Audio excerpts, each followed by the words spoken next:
Perhaps the finest way to develop a loving attitude towards other people is to recall, in the face of their difficulty, that we are, in the end, all children. The claim is an odd one. Adults are clearly not children. They have powers of reasoning that quite outstrip those of younger people. They have options and a sound grasp of right and wrong. They are capable of causing serious damage. They should know better. Children, on the other hand, are well known for their powers to melt our hearts. Partly this has to do with their physical appearance, with their unusually large eyes, their full cheeks, their unthreatening statures, their tiny, fat, fleshy fingers. But ultimately, the child attracts our tenderness because when they act in bad or tricky ways, it tends to be easy to work out why they have done so. They hit their little sister because they were feeling left out. They started to steal things from other children because their parents were going through a divorce. They ran away from the party without saying goodbye because they were panicked by a sense of unworthiness. Overall, when it comes to the psychology of children, we discover a surprising and hugely gentle truth: that badness and difficulty are invariably the result of some form of pain, discomfort, hurt, or wound. The child does not start by being dreadful.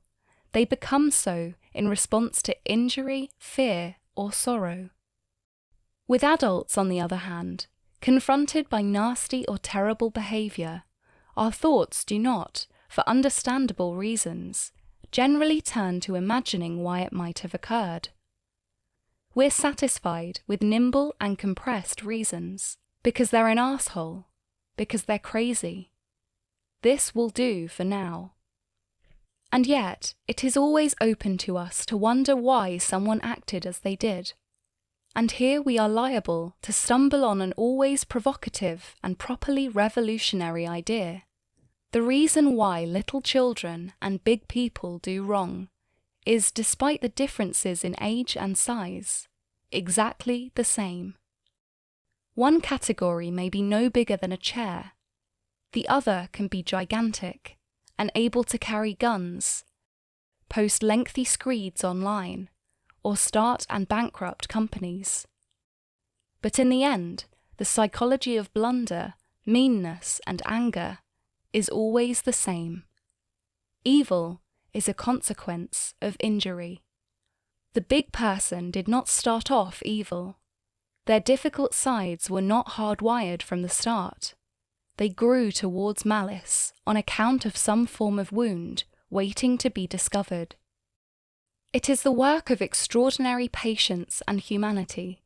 It is the work of love to go in search of what these wounds might be. To search is morally frightening because we too easily imagine that it might require us to wind up thinking well of behaviour we know is abhorrent. It doesn't at all. We can remain appalled while simultaneously tracing a path back to the true catalytic factors. The work can also be practically frightening because we imagine that it might require us to leave someone at liberty to cause us and others more pain. But again, we can keep the wrongdoer safely behind very high bars, even as we sensitively explore the origins of their violations. Once the full stories of our trespassers become known, our perspective may swiftly rework itself. The bully who pursued us online had once worked as a porter, then been fired some years back and fallen into depression and was facing the bankruptcy courts. The angry populist politician was remorselessly belittled by a powerful father. The sexually impulsive person used their addiction to calm themselves down from some unmasterable anxieties related to early emotional neglect. Our judgment on behaviour never has to change. Our sense of why it occurred can be transformed. The discipline of psychotherapy has been central in helping us to chart the sometimes unobvious or contrary connections between a symptom and its genesis. Boastfulness may have its roots in fear.